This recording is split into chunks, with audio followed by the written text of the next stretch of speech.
good morning mga kaupa. Change oil muna tayo kasi garal-gal na yung motor natin. Kaya kailangan ng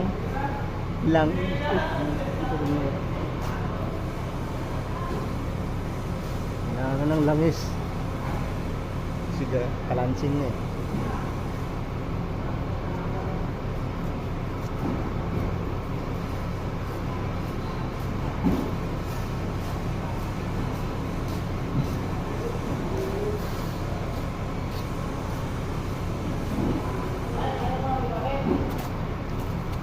Shout out RC family at saka sa Racer family. Shout out.